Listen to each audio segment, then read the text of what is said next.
శ్రీమాత్రే నమః.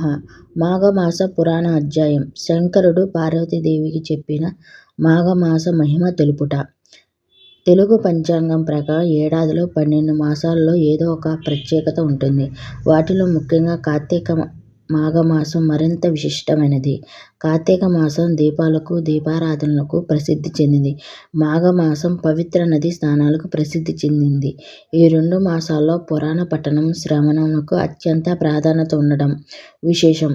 ఎలాగైతే కార్తీక మాసంలో 30 రోజులు పురాణ పఠనం ఉంటుందో, అలాగే మాఘమాసంలో కూడా మాఘమాస విశిష్టత తెలియచేయుటకు మాఘపురాణం నిత్యం పారాయణంగా చదువుకోవాలని శాస్త్రం చెప్పబడుతుంది.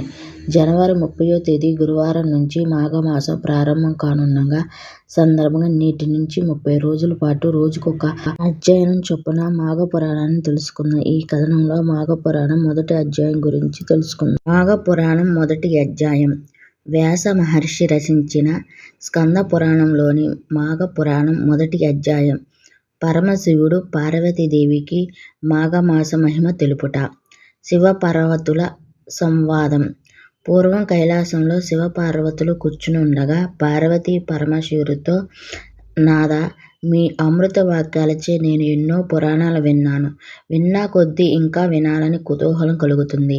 ప్రయోగ మహిమాత్మ సహిత మాఘమాస మహిమను నాకు సవివరంగా తెలియజేయమని ప్రార్థించగా ఆ కైలాసనాథుడు ప్రసన్నచిత్తుడై, ఓ పార్వతీదేవి, అత్యంత మహిమగల మాఘమాస మహిమను వివరిస్తున్నాను, శ్రద్ధగా విను అంటూ ఇటు చెప్పసాగెను. మాఘమాస స్నాన మహిమ.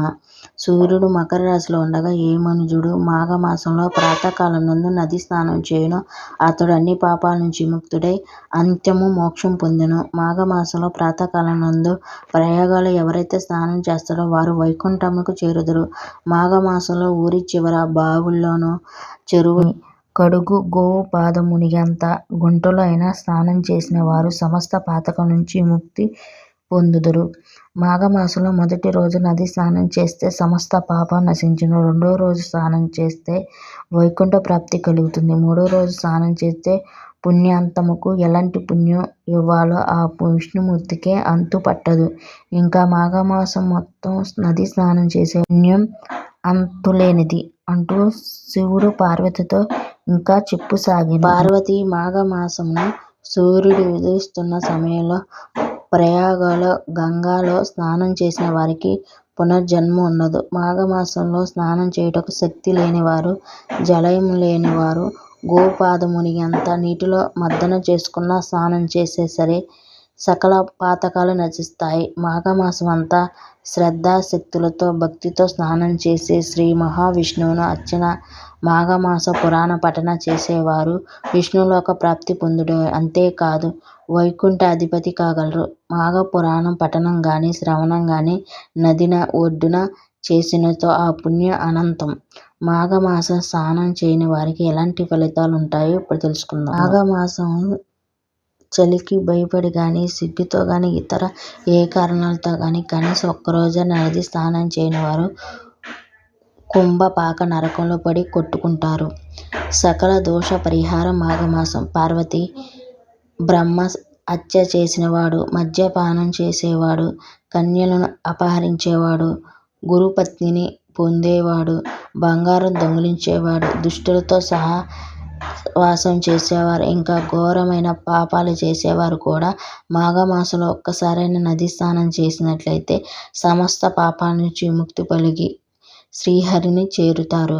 ఒకవేళ అనారోగ్య కారణాల చేత మాఘమాసంలో నదీ స్నానం చేయలేని వారు తమకు బదులుగా వేరొకరికి కొంత ధనం ఇచ్చి సంకల్పపూర్వకంగా నదీ స్నానం చేసినట్లయితే వారు స్వయంగా మాఘ స్నానం చేసిన ఫలం దక్కుతుంది.